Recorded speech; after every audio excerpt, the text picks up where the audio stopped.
My name is Emilia, and I was born in Anykščiai, Lithuania on September 30th, 1923. My parents, Apollonia and Juozas, had 5 children. I was the youngest.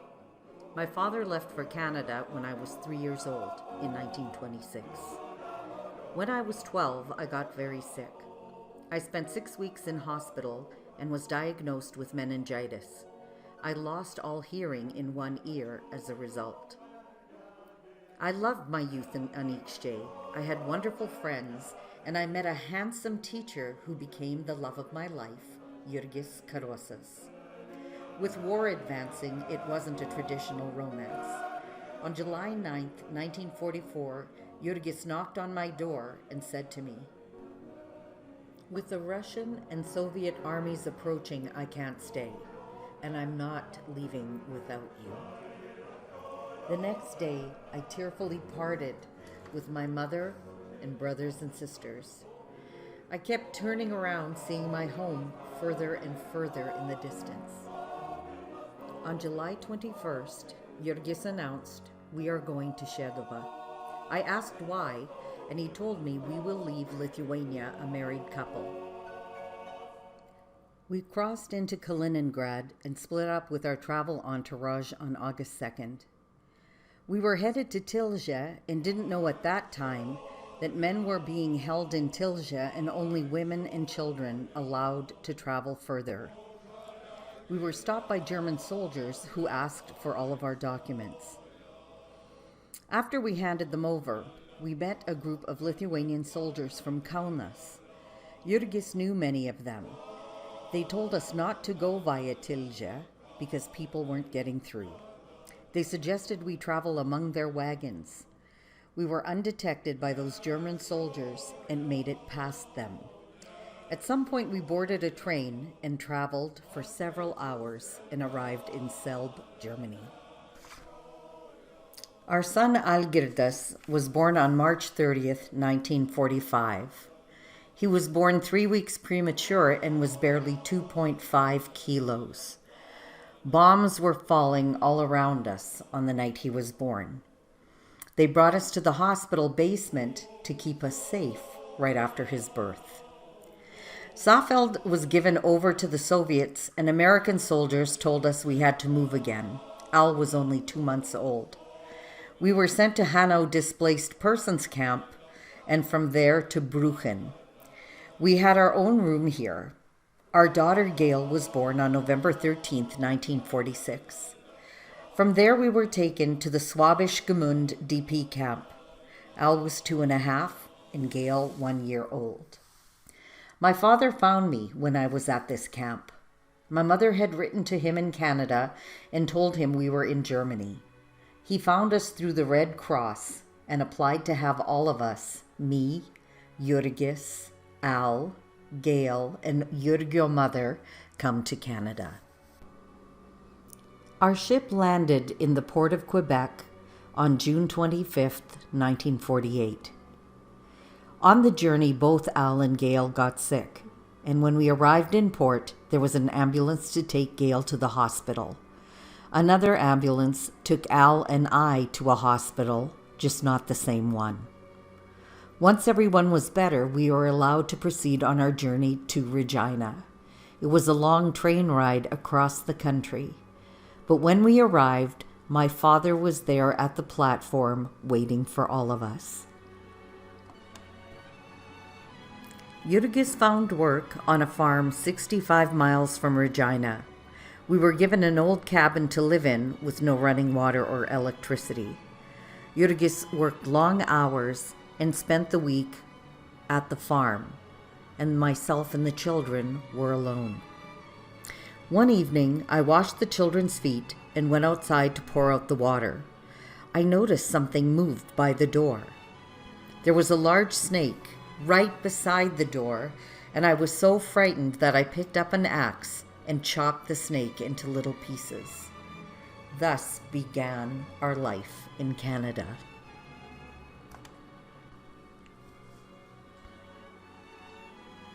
We were in Saskatchewan for 3 years. Jurgis' boss was planning to build 2 apartments in Edmonton and offered him a job. We boarded a train to start our new life in Edmonton in 1952. Through our parish priest at St. Alphonsus Church, I was offered a job at St. Alphonsus School as a custodian. I worked from 3 till 6. Al had just started school, and Gail would come to work with me every single day. I worked there for 10 years. Having moved here, we found many Lithuanians. It didn't take long for us to form a community, and we really became each other's family. Our daughter Neola was born December 6th, 1961 in Edmonton. I was 42 years old. As we settled into life in Edmonton, our family grew. Al, Gail, and Neola gave us beautiful grandchildren, Laurel, Paula, Anthony, Lisa, and Tatis. And later, Laurel and Paula gave us great-grandchildren, Michael, Christine, and Matthew.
We had so many family celebrations, just like everyone else.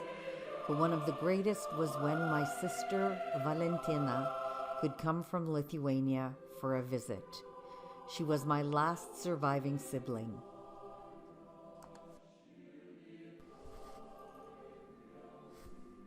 With the re-emergence of Lithuanian independence, Jurgis was able to go back to Lithuania. In 1994, we went back to Anykščiai and celebrated our 50th wedding anniversary.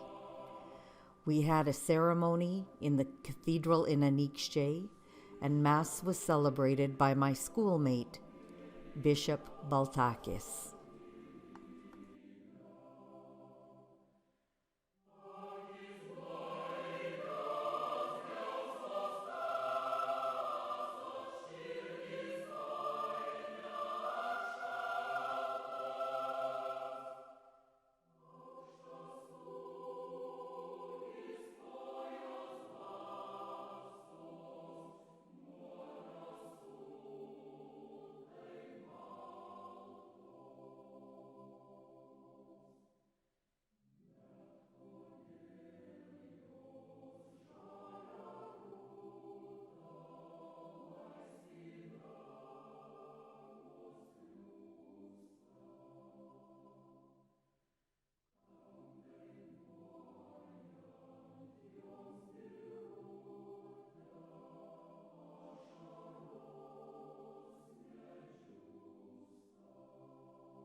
I was finally able to travel to my beloved homeland of Lithuania in 1976.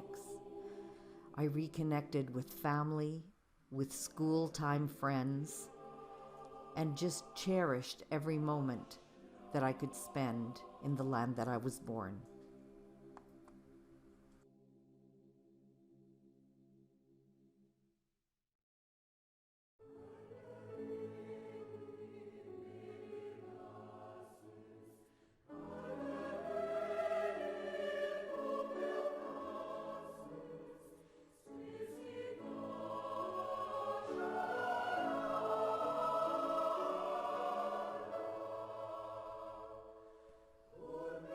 Jurgis and I loved to travel. We would travel to visit our children. Gaila in Texas, and we traveled to visit Niola in London and in Toronto. We always had wonderful adventures and got to meet with new Lithuanians almost everywhere we went. One of my favorite trips was when I was 88 years old. We traveled to New York for Tatis's graduation from the Manhattan School of Music. Laurel and her husband Shane and her children Michael and Christine traveled with us for this wonderful celebration. Not only did we celebrate music, but we got to meet his beloved Sarah.